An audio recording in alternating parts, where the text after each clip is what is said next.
ठीक है, कहानी समझ में आ गई सर? हाँ, कन्वर्जेंट नहीं, नहीं, वो उनके हिसाब से। कौन सा फंक्शन? इनके फंक्शन भी है वैसे।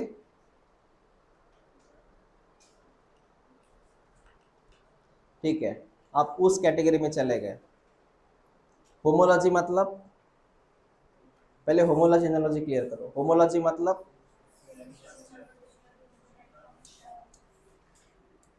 होमोलॉजी का मतलब होता है सेम स्ट्रक्चर। ये कौन सा इवोल्यूशन था? मतलब कौन सी प्रोसेस थी, डाइवर्जेंट की कन्वर्जेंट? एच डी, डी का मतलब डाइवर्जेंट।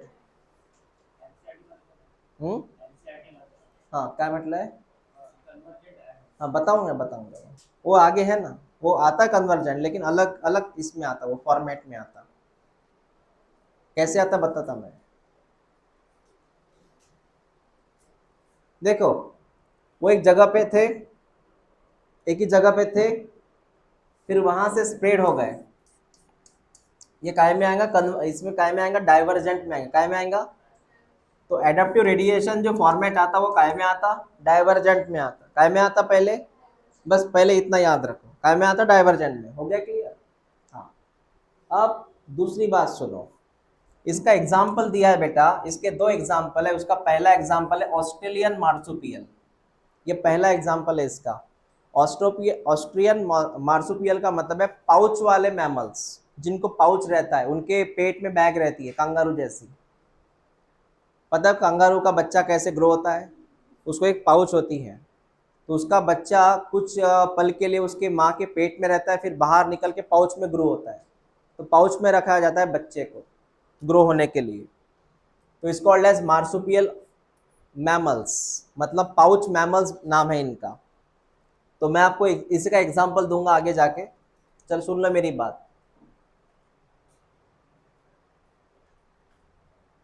कहानी क्या है अब वो सुनो, सुन ले बेटा।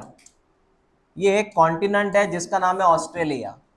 एक कॉन्टिनेंट है जिसका नाम है ऑस्ट्रेलिया। अब यहाँ पे दो घटनाएं हो रही है, साथ में हो रही है। सर कौन कौन सी, सुनिएगा। ये ऑस्ट्रेलिया है बेटा। यहाँ पर, यहाँ पर ये जो एक एनिमल है जिसका नाम है सर मार्सुपियल मैमल। कौन सा मैमल?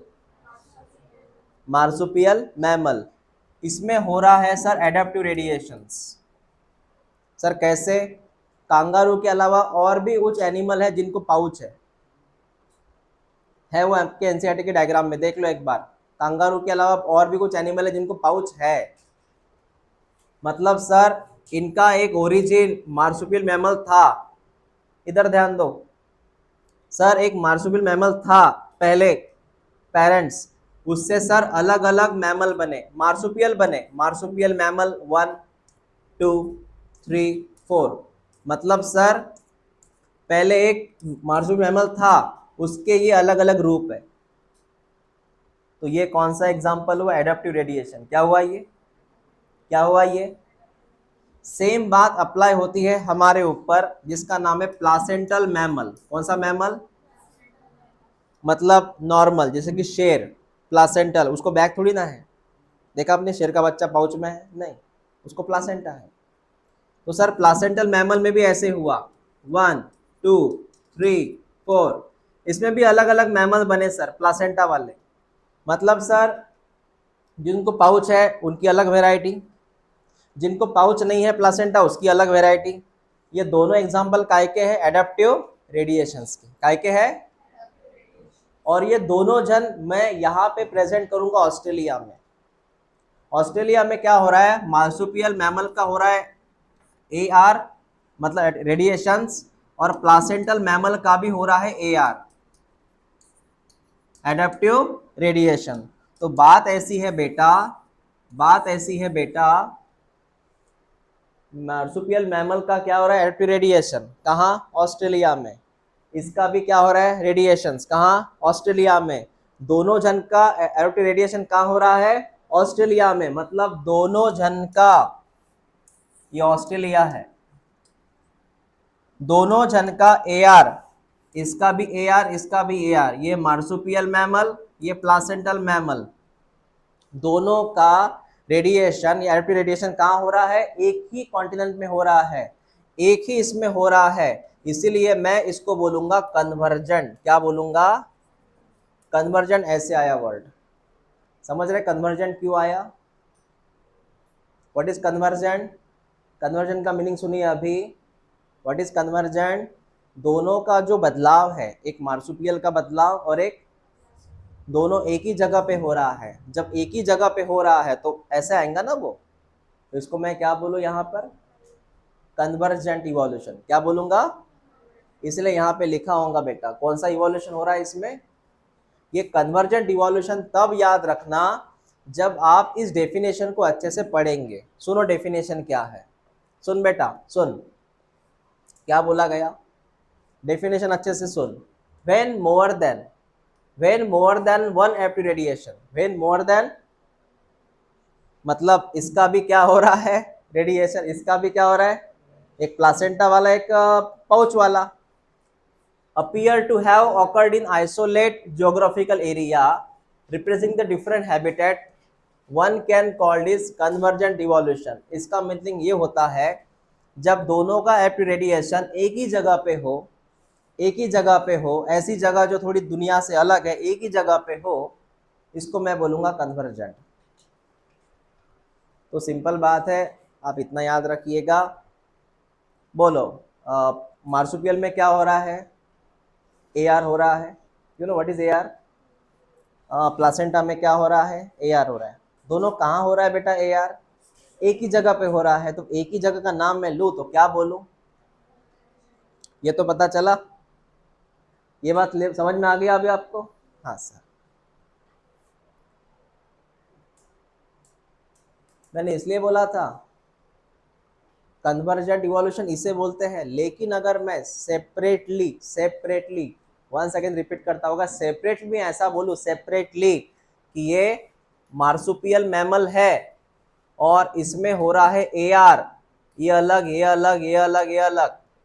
हाँ, जैसे कि मैं अगर सेपरेटली इसकी बात करूं तो ये डाइवर्जेंट में आता, सेपरेटली बात करूं तो, लेकिन कॉमनली बात करूं, कॉमन एक ही जगह पे हो रहा हो तो क्या बोलूं मैं, कन्वर्जेंट। फर्क क्लियर हुआ। अगर मैं इसके सिंगल लेवल के बात करूं, सिर्फ इसकी बात करूं तो ये क्या हुआ, डाइवर्जेंट, क्योंकि दिख रहा है सर 1 2 3 4। लेकिन दोनों एक ही जगह पे हो रहा है तो मैं क्या बात करूं, कन्वर्जेंट। ये फर्क है इन दोनों में। तो सिंगल की बात करेंगे तो डाइवर्जेंट, ग्रुप में बात करेंगे तो, बस इतना याद रखो। नवनीत समझ रहे, हैंग हो गया क्या दिमाग, नहीं ना। हाँ,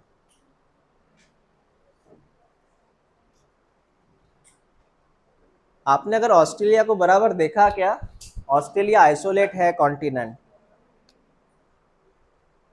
ऑस्ट्रेलिया नॉर्थ में कि साउथ में है, अर्थ का कहाँ है, नॉर्थ की साउथ, साउथ में है, अलग कॉन्टिनेंट है ये ऑस्ट्रेलिया। आपको कंगारू सिर्फ कहाँ मिलता है, और ये मार्सुपियल मतलब पाउच वाले एनिमल कहाँ मिलते हैं, वही मिलते सर की, और मिलते नहीं है क्योंकि वो जगह ही नहीं चेंज कर सकते ना। अरे भाई, ऑस्ट्रेलिया तो ऐसा है कॉन्टिनेंट जहां पे मार्सुपियल मैमल है, और ये मार्सुपियल मैमल जा नहीं सकते क्योंकि जाने के लिए रास्ता ही नहीं उनको। हाँ, अगर ये ऑस्ट्रेलिया इंडिया जुड़ा रहता ऐसे दो ऐसे जमीनें जुड़ी रहती, जैसे इमेजिन करो ये इंडिया है, अभी ये इंडिया है, और अगर इंडिया से ये ऑस्ट्रेलिया जुड़ा रहता तो फिर इस रास्ते मैमल्स आ सकते, इस रास्ते ये मार्सुपियल मैमल आ सकते, कहाँ पे आ सकते, इंडिया में। लेकिन आ रहे क्या, अभी नहीं। जैसे कि अपने यहाँ के एनिमल नेपाल जा सकते हैं क्योंकि बीच में कौन आता है, ज़मीन आता है। यहीं के एनिमल चाइना जा सकते हैं क्योंकि बीच में ज़मीन आता है। लेकिन ऑस्ट्रेलिया के आजू बाजू में कुछ नहीं है सर, सिर्फ समंदर है, तो कोई नहीं जाएगा। तो आपको स्ट्रिक्टली वो जो एनिमल है वही मिलेंगे। ऐसे एनिमल को मैं बोलूंगा एंडेमिक एनिमल। एंडेमिक का मतलब है वो प्रजाति वही मिलती और कहीं नहीं मिलती। तो कांगारू स्पेशल फॉर ऑस्ट्रेलिया, इसलिए उनका वो नेशनल एनिमल है। कौन? कांगारू, उनके फ्लैग पे भी होता है। हाँ,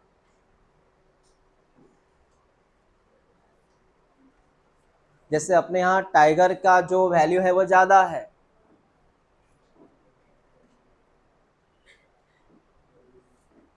आप देख सकते हैं ये सब मार्सुपियल है।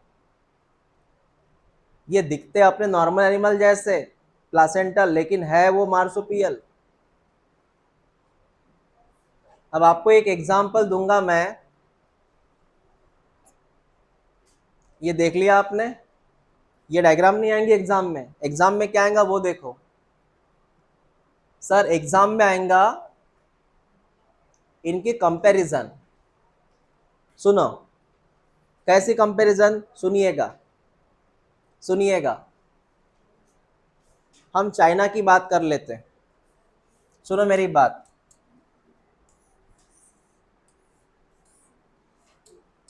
जैसे कि एक डेवलप कंट्री है, डेवलप कंट्री, और यहाँ पे चाइना है। तो क्या होता है, डेवलप कंट्री ने कोई प्रोडक्ट बनाया, कोई ऐसा प्रोडक्ट बनाया डेवलप कंट्री ने, तो चाइना उसकी कॉपी करता है वैसे के वैसा, सेम कॉपी। मतलब उसको बोलते हैं रिवर्स इंजीनियरिंग। वो प्रोडक्ट लाता है, ओपन करता है, देखता है ये है क्या चीज़ है, और वो सर्च करता है इसमें क्या क्या यूज़ किया है इसने, सेम फॉलो करता है। तो उसने सेम चीज़ फॉलो की। फिर यहाँ पर एक चीज़ ऐसी बनी, सेम चीज़ यहाँ बनी चाइना में, मतलब उसकी कॉपी हो रही है सेम, हाँ उसके जैसा। सर और एक चीज़ है ऐसी, ये सेम चाइना में बन गया। मतलब जैसे इधर प्रोडक्ट बन रहे हैं सेम उधर चाइना में प्रोडक्ट बन रहे हैं। ऐसा ही ऑस्ट्रेलिया में हुआ था। सुनो कैसे, सुन ले बेटा। ऑस्ट्रेलिया में क्या हुआ था, एक तरफ ये मैमल बना था। कौन सा मैमल सर? Marsupial mammal. कौन बना था? और उसके जैसा ही प्लासेंटल मैमल बना था, उसके जैसा ही, उसके जैसा ही। सिर्फ उसको पाउच नहीं थी, इसको पाउच है, इसको प्लासेंटा है। सर कैसे? सुन मेरी बात, ये देख। मार्सुपियल में क्या बनाया गया, या मार्सुपियल सॉरी प्लासेंटा में कौन था? मोल। प्लासेंटा में कौन था? मोल। तो उसका ही हम शक्ल ऑस्ट्रेलियन मार्सुपियल, उसको क्या बोलते हैं? Marsupial mole. क्या बोलते हैं? दोनों का इवोल्यूशन एक जैसा हुआ था, क्योंकि जब कॉपी होती है ना तो उसी समय होती है। उनका इवोल्यूशन एक टाइम पे हुआ था। जैसे एक तरफ मार्सुपियल मोल बन रहा था, उसी तरफ प्लासेंटल मोल बन रहा था, क्योंकि वो एक ही जमीन पे थे। उनका खाना पीना लगभग एक जैसा था, समझ रहे? वो एक जैसे एक्टिविटी कर रहे थे, दैट इज फंक्शन बोलूंगा हम। इट इज कन्वर्जन होगा ना उसको, एक जैसा, दोनों एक जैसा बिहेव कर रहे थे, दैट इज कन्वर्जेंट। थे सर, ये चिटिया खाता था, ये भी चिटिया खाता था। ये काली चींटी खाता था, ये भी काली चींटी खाता था। उसको माउस बोलना सर, इसको मार्सुपियल माउस बोलना सर। देखो ना, लगभग सेम ही है ना सर। ये लेम्यूर है, लेम्यूर थोड़ा बंदर जैसा होता है, पेड़ के ऊपर रहता है, अर्बोरियल है, मतलब पेड़ के ऊपर रहना, अर्बोरियल। ये स्पॉटेड कस्कस, मतलब हाँ ये भी पेड़ के ऊपर रहता है बेटा, लेम्यूर जैसा है, ये पेड़ के ऊपर रहता है। ये सर उड़ने वाली स्क्वेरल है, और ये फैलेंजर वाली स्क्वेरल है, that is called as flying phalanger. उसके जैसे ही है, कितना कॉपी होगा। और ये सर बॉब कैट है, ये टास्मानियन टाइगर कैट है। ये नॉर्मल उल्फ है सर, ये टास्मानियन उल्फ है सर। तो सर इसको क्या लर्न करना पड़ेगा? हाँ सुनो, ये मैच द पेयर में आता है। ये मैच द पेयर में आता है कि अगर इस तरफ मोल है तो इस तरफ क्या होगा, इस तरफ माउस है तो इस तरफ क्या होगा, इस तरफ फ्लाइंग स्क्वायरल है तो इस तरफ क्या होगा, ऐसा होगा। मैच द पेयर में आता ही है। कोई डाउट है यहां तक? सब कुछ क्लियर है? ये कंसेप्ट का नाम क्या था? Adaptive radiation. वो सर उसके दो एग्जाम्पल है, एक का नाम है मार्सुपियल और एक का नाम है प्लासेंटल, और इसकी लोकेशन है ऑस्ट्रेलिया। आपको ये लर्न करना है और कुछ नहीं करना, ठीक है? वो टेबल दिया होगा ना, हाँ, वो लर्न करना है।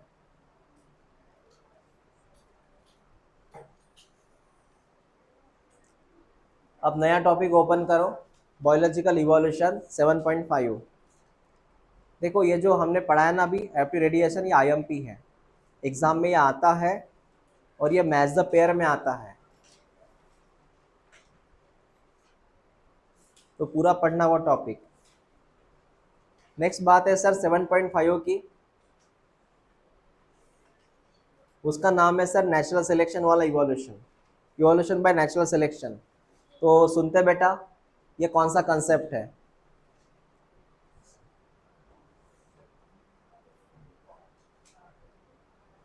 देखो एक बेस्ट एग्जांपल है, वो हम लेंगे और उसके अकॉर्डिंग बात करेंगे। पहले आपको कहीं दिख रहा है क्या? देखो ए और बी वाली कॉलोनी कहीं देखो, एनसीईआरटी में ए और बी कॉलोनी कहीं दिख रही है क्या? ए कॉलोनी, बी कॉलोनी, समृद्धि नहीं दिख रही है ना? देखो ना वो पेज पे,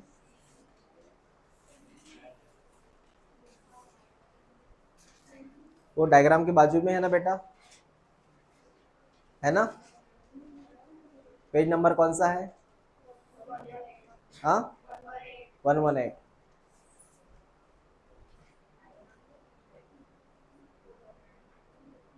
सुनिए कहानी कैसी है।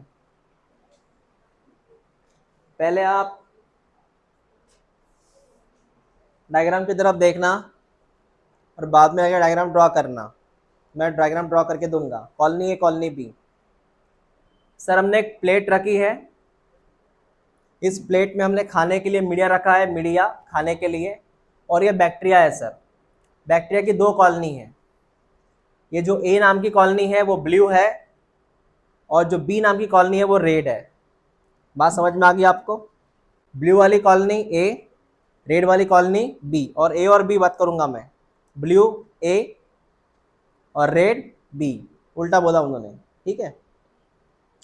अब सर इसे मीडिया भी है।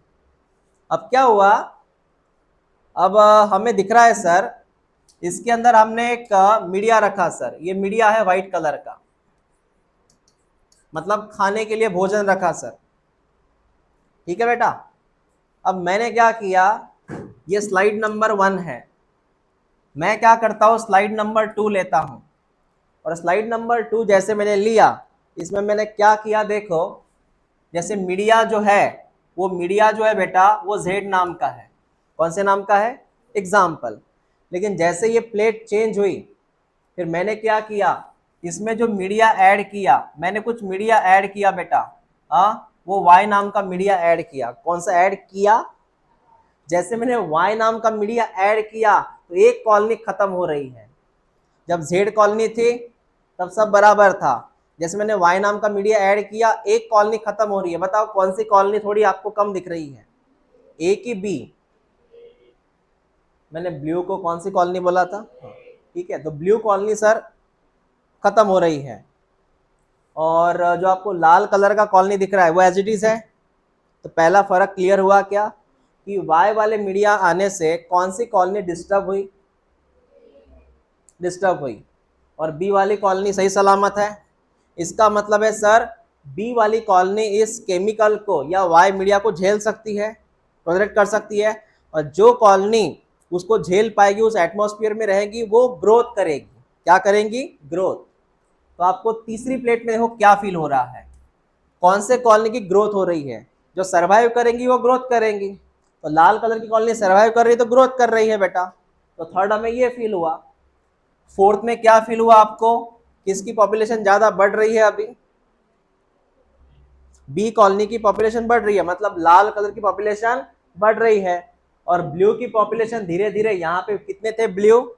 4, यहाँ पे कितने बचे, कम हो रही है। तो यहाँ पे सर ब्लू कॉलोनी कम, रेड कॉलोनी ज्यादा, क्योंकि इस केमिकल को, वाई नाम का केमिकल हमने ऐड किया ना, इसको कौन झेल पा रहा है, रेड कलर झेल पा रहा है। तो आप जरा इस नंबर को देखो, फिफ्थ वन नंबर को, ये आपकी एक सबसे लास्ट वाली प्लेट, उसी की लास्ट वाली प्लेट, बताइए कि क्या फर्क है सर 1 नंबर प्लेट में और 5th नंबर प्लेट में, क्या फर्क है बताओ। जो 1 नंबर की प्लेट थी उसमें जो मीडिया था वो कौन सा था, जिसमें कौन सी कॉलोनी ज्यादा हुआ करते थे, लेकिन जैसे आपने वाई मीडिया इसमें ऐड किया बेटा, तो उसमें कौन सी कॉलोनी बढ़ गई और एक कॉलोनी खत्म हो रही है। इसका मीनिंग जानते हैं, इसका मीनिंग है सर कुछ नया प्रजाति बनने में है, नया प्रजाति बनने में है, फॉर्मेशन ऑफ न्यू स्पेसीज। और इस कंसेप्ट को मैं बोलूंगा नेचुरल सिलेक्शन। आपने कंडीशन अरेंज की, उस कंडीशन में सर एक मर गया और एक जिंदा रहा, जो जिंदा रहा वो सरवाइव किया, उसका रिप्रोडक्शन हुआ, उसकी कॉलोनी बनी, वो ग्रोथ किया। समझ रहे, दिस इज नेचुरल सिलेक्शन। और ये कॉलोनी जो है ना, बैक्टीरिया कॉलोनी है ये। और बैक्टीरिया के लिए आपको जो मीडिया लेना पड़ता ना बेटा, उस मीडिया में एक ही चीज होती है, कौन, एंटीबायोटिक। क्या होता है, जैसे हमने यहाँ पे जेड नंबर की, जेड नाम की एंटीबायोटिक डाली है, यहाँ पे हमने कौन सी एंटीबायोटिक ऐड किया, वाई। तो वाई वाले एंटीबायोटिक को लाल कलर ने झेल लिया। तो उन दोनों प्लेट में क्या फर्क है sir, this is the old plate with old species, this is the new plate with new spaces.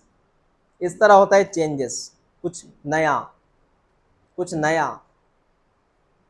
ऐसे होता है बेटा। ये उसमें कुछ नयापन आया सर प्रजातियों में। आपको इतनी बात समझ में आ गई। तो वही वहां पे लिखा है और कुछ नहीं लिखा। अगर आपको ये कंसेप्ट समझ में आया तो पूरा कंसेप्ट यहाँ पे लिखा हुआ है। क्या लिखा है बेटा, सबसे लास्ट में बताओ जरा। सर ये लिखा है कॉलोनी कौन सी बेटा, बी कॉलोनी। इस बी कॉलोनी क्या करेंगी, survive under the new condition. B colony मतलब रेड कॉलोनी। आप डायग्राम ड्रॉ कर सकते हैं, ऐसी डायग्राम बना लो। सर एक प्लेट लेते हैं विथ एंटीबायोटिक ए,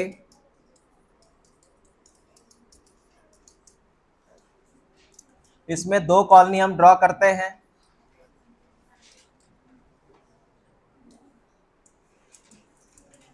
इसमें कॉलोनी नंबर ए है और इसमें कॉलोनी नंबर बी भी है।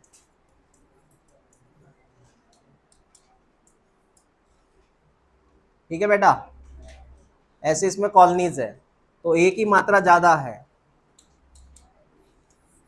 जैसे हमने इसमें एंटीबायोटिक चेंज किया, हमने एंटीबायोटिक बी रखी, एंटीबायोटिक बी डाला सर इसमें, तो ये पता चला सर कि जो बी नाम की कॉलोनी है, मोबाइल बज रहा है, बजने दो, अच्छा है सर। एक कॉलोनी कम होते जा रही है, लास्ट डायग्राम इन्हीं की। एक कॉलोनी बढ़ती जा रही है सर, मल्टीपल टाइम बढ़ती जा रही है, और दूसरी कॉलोनी जो है सर वो खत्म होने में है।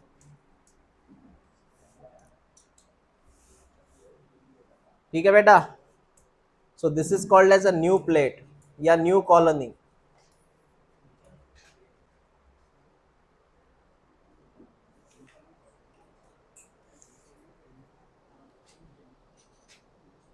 ये अच्छा टेक्निक होता है आइसोलेशन का।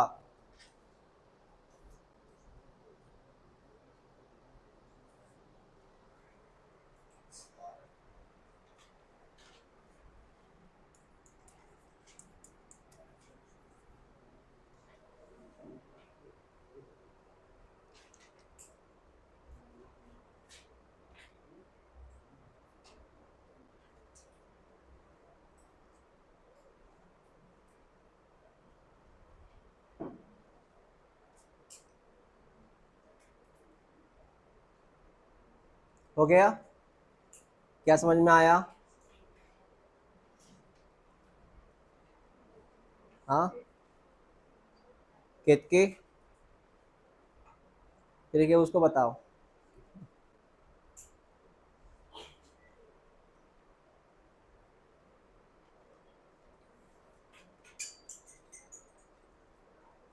एक्सप्लेन कर।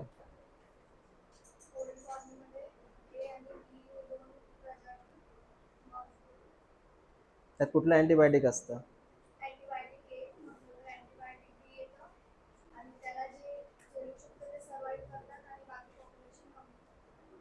बाकी म्हणजे कोणाचं? नवीन कॉलनी बनली ना मग. हाँ.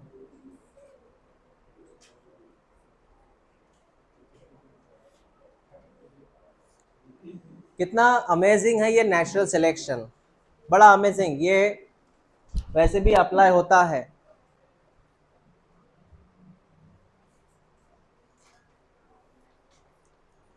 हो गया सर, ये समझ में आया ए और बी का मामला क्या है? कौन सी केस है ए और बी वाली? अब ये वाली जो एक लाइन है वो सुनो। तो सर ये पता चला, आपने जो प्लेट बनाई सर, इस प्लेट में बी वाली कॉलोनी जिंदा रही। मैं ऐसे डॉट करता हूँ, इस प्लेट में बी वाली कॉलोनी जिंदा रही हुई, इसकी काफ़ी ग्रोथ हुई सर। और दूसरी कॉलोनी ख़त्म होने में थी सर, येलो वाला ए वाला कॉलोनी। तो सर इससे क्या पता चला? इससे पता चला बेटा कि ये जो कॉलोनी आपको दिख रही है लाल कलर की, वो जिंदा क्यों रही? क्योंकि उसमें कैरेक्टर था सर, उसको बोलूँगा मैं फिटनेस। क्या बोलूँगा? क्योंकि बी वाली कॉलोनी फिट थी सर, ये वाली रेड कलर की कॉलोनी फिट थी सर। वो कितना भी आप एटमॉस्फेयर को चेंज होने तो उसको सहन करती सर, टॉलरेट कर रही है sir, that is called as fitness. तो मैंने आपको एक नाम दिया फिटनेस। अब मेरी बात समझो, इस बात को जरा समझना। और फिटनेस वाला कैरेक्टर बेटा क्या हो सकता है? हाँ सर कैसे, वो भी समझो। पहले क्या हुआ था सर, ऐसी मैंने 3 प्लेट ड्रॉ किया। जरा बेटा बात को है ना बराबर समझ ले। पहले लाल कलर की कॉलोनी ऐसी 4 थी। कितनी थी? 4, जो सरवाइव कर रही है। और बाकी तो आपको पता ही है, ये हो सकती है कॉलोनी येलो कलर की। अब लाल कलर की कॉलोनी 4 से बेटा 8 हो गई। इसका मीनिंग सर 4 की 8 का मतलब सर उसके बच्चे बने होंगे ना। क्या बने? अब बच्चे भी जिंदा है, इसका मतलब है पेरेंट्स का कैरेक्टर किस में आया? बच्चों में। कौन सा कैरेक्टर बेटा? फिटनेस। कौन सा कैरेक्टर? अरे पेरेंट्स से बच्चे बने ना, इधर 4 के 8 हो गए, मतलब कॉलोनी बढ़ गई सर। इसका मतलब है वो जो कैरेक्टर है फिटनेस वाला बच्चों में आया ना, तो बच्चे मर जाते ना बेटा अगर नहीं आता तो। फिर सर इसका और पॉपुलेशन बढ़ गया, मतलब इनके भी आगे नेक्स्ट जनरेशन आई, मतलब उनका जो कैरेक्टर था फिटनेस वाला और इसमें आ गया सर। तो आपको नहीं लग रहा कि पेरेंट्स कैरेक्टर काय में आ रहे, बच्चों में आ रहे, बच्चे जिंदा रह रहे, तो जाके बच्चे के बच्चे और बन रहे हैं। तो ये लाइन शूट करती है सर, जो फिटनेस वाला कैरेक्टर होता है वो कैसा है बेटा? हाँ, समझ में आपको मैंने क्या बोला? तो इमेजिन करो अगर ये पेरेंट्स फिट है, ये वाली कॉलोनी भूल जाओ। अगर ये पेरेंट्स फिट है, ये लाल कलर के पेरेंट्स से फिट है, लेकिन उनका जो फिटनेस वाला कैरेक्टर है बच्चों में नगर नहीं आते, तो बच्चे मर जाते ना वो, लेकिन बच्चे जिंदा है। इसका मतलब वो कैरेक्टर क्या हुआ? फिटनेस वाला ट्रांसफर हो गया सर। ठीक है, इसलिए मैं लास्ट कहता हूं इवोल्यूशन के बारे में। Evolution is a genetic basis for getting selected and evolve. ये लाइन कौन सी है सर? ये लाइन ऐसी है बेटा कि इवोल्यूशन में आपको ये बात याद रखनी पड़ेगी। कौन सा बेस? Genetic base. कौन सा बेस? अगर पेरेंट स्ट्रांग है तो उसका डीएनए अगर बच्चे में गया तो वो डेफिनेटली बच्चा भी फिट रहेगा। बच्चा क्या रहेगा? हाँ। अब दूसरी बात मेरी समझो, यहां पे मैंने क्या बोला। देख बेटा, लाल कलर की कॉलोनी जो है इससे बच्चे बन रहे हैं, और इसमें दो तरह की कॉलोनी थी, लाल और पीली। आपको नहीं लगता एक कलर बढ़ते जा रहा दूसरा कम हो रहा, एक बढ़ते जा रहा दूसरा कम हो रहा, इसको मैं बोलूंगा बेटा सिलेक्शन। क्या बोलूंगा? सिलेक्शन ही हो रहा है ना। नेक्स्ट जनरेशन में एक कम हो रहा है एक बढ़ते जा रहा, that is called as selection.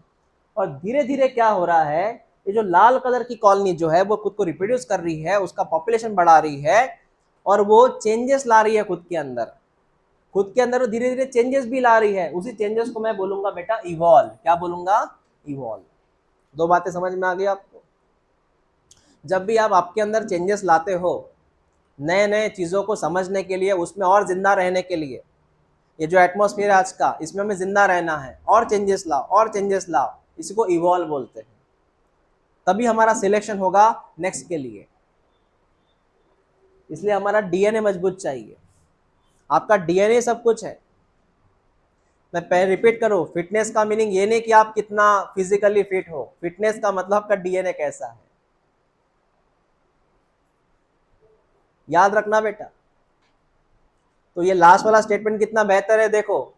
वो कॉलोनी बी थी ना, वो लाल कलर की, तो B is better than A under the new condition. पता है ना, वो बी कॉलोनी बची थी, लाल कलर की कॉलोनी, वो सही सलामत है नए कंडीशंस में। ये लास्ट वाली लाइन टिक करो, एनसीईआरटी में देखते जाओ बेटा, ये एग्जाम में आता है। Fitness is the end result of ability to adapt and get selected by the nature. बड़ी खूबसूरत लाइन है ये।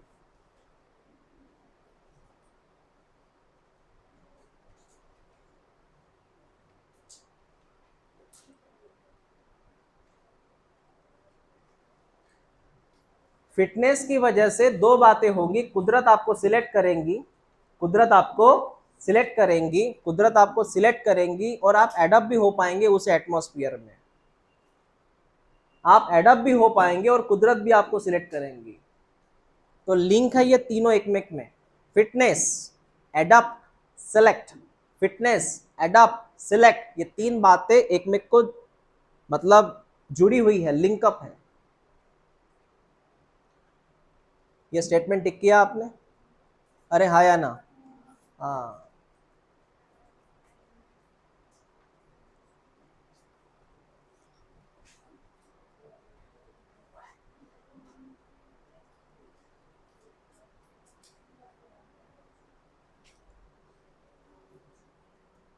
ये लाइन है क्या?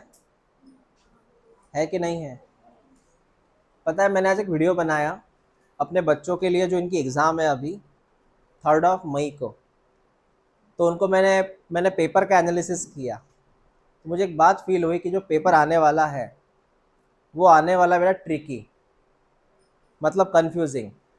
आपको वो आसान आसान दिखाई देगा उसके स्टेटमेंट, अरे ये तो मैंने पढ़ा था, लेकिन आपको कंफ्यूज करेंगे।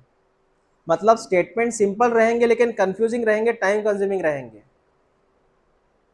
और मैंने उसमें पहले बोला था कि आप एनसीईआरटी को डिकोड करो, मतलब उसका मीनिंग क्या है समझो। जैसे मैंने आपको अभी अभी एक लाइन बताई थी, इसको हमने डिकोड किया। सर कौन सी लाइन? बेटा ये वाली लाइन हमने डिकोड की। क्या बोला मैंने इस लाइन में, समझाना मीनिंग अभी। अगर आप एडप्ट होते हो, अगर आप सिलेक्ट होते हो नेचर से, इसका मतलब आपके अंदर कौन सी चीज होंगी, इसको डिकोड बोलते हैं। जैसे डायरेक्ट पढ़ना नहीं, उसको समझना भी है, ये क्या हो रहा है, समझ रहे? इसको डिकोड बोलते हैं। यही लाइन इंपॉर्टेंट रहती। तुम भले ही पढ़ाई 1 घंटा कम करो, लेकिन पूरा ऐसे फोकस के साथ करो कि इसका पूरा पोस्टमार्टम होना चाहिए कि मैं क्या पढ़ रहा हूं, क्योंकि कंसेप्ट ही आखिरी में काम आता है, रट्टेबाजी नहीं आती। बायोलॉजी में रटने वाली चीज अलग होती है, जैसे एनिमल के नाम, प्लांट के नाम, बॉटनिकल नेम, वो रटने वाली चीज है, ये समझने वाली चीज है। अब यहाँ पे उन्होंने बोला है branching descents and natural selection, ये दो बातें क्या है अब वो सुनो। सर एक पॉइंट को मैं यहाँ ड्रॉ करूं, आप उसको बाद में लिख सकते हैं, बाद में लिखना। सर एक पॉइंट है या प्रजाति है, एक प्रजाति, इस प्रजाति से दो प्रजातियां बनी, इससे 2 प्रजातियां बनी बेटा। इसमें एक प्रजाति जो है खत्म हो गई, दूसरी कंटिन्यू है। एक खत्म एक कंटिन्यू। जो कंटिन्यू है बेटा उसकी वापस 2 प्रजातियां बनी। उसमें एक प्रजाति जो है मर गई, दूसरी कंटिन्यू रहेगी बेटा। ठीक है बेटा, उसमें वापस चीज ये मर गई, ये कंटिन्यू है। आपको इससे एक लॉजिक लग रहा होगा, एक के दो, एक मर गया एक जिंदा है, वापस सेक्शन जो ऐसे ये वाले, इसको मैं बोलूंगा ब्रांचेस। क्या बोलूंगा? ये ब्रांचेस। और डिसेंट का मतलब है आपकी हिस्ट्री। जैसे कि इन बच्चों के ये फादर है, मतलब इन बच्चों के पेरेंट्स है, उसको डिसेंट बोलते हैं। डिसेंट माने एक हिस्ट्री, फादर ग्रैंडफादर, उनके ग्रैंडफादर है ना, उनको हिस्ट्री को हम बोलेंगे डिसेंट। एक ट्री, ब्रांचेस। जैसे आपका फैमिली का कोई ट्री डायग्राम होगा, जैसे हमारे दादा, उनके 4 बच्चे, बच्चों के 4 बच्चे, हर एक को 4-4 बच्चे। हमारे दादा आजोबा, हमारे दादा, उनके 4 बच्चे, सगे बच्चे, कजिन ब्रदर नहीं ना, सगे बच्चे, मतलब सगे भाई है वो, सगे बच्चे मतलब सगे भाई है। फिर हर एक के 2-2 बच्चे, फिर 2 के और 3-3 बच्चे। तो इसको बोलते हैं ब्रांचिंग डिसेंट। क्या बोलते हैं इसको? हाँ। और सर क्या हो रहा है, अगर 2 बच्चे बन गए, उसमें से एक मर रहा है और एक आगे जा रहा, इसको सिलेक्शन बोलते हैं। क्या बोलते हैं इसको? ये पूरी डायग्राम का है, ब्रांचेस की है, लेकिन सर उसमें एक मर रहा है एक आगे जा रहा है, ये क्या है बेटा? इसको हम सिलेक्शन बोलेंगे। क्या बोलेंगे बेटा? एक मर रहा है आगे जा रहा, फिर इसके 2 बच्चे, एक मर रहा आगे जा रहा, ये एक मर रहा है एक आगे जा रहा है, इसको मैं सिलेक्शन बताऊं। क्या बताऊं? सिलेक्शन। कंसेप्ट क्लियर हुआ? इसको बोलते हैं branching descent and natural selections. कोई डाउट है यहां तक?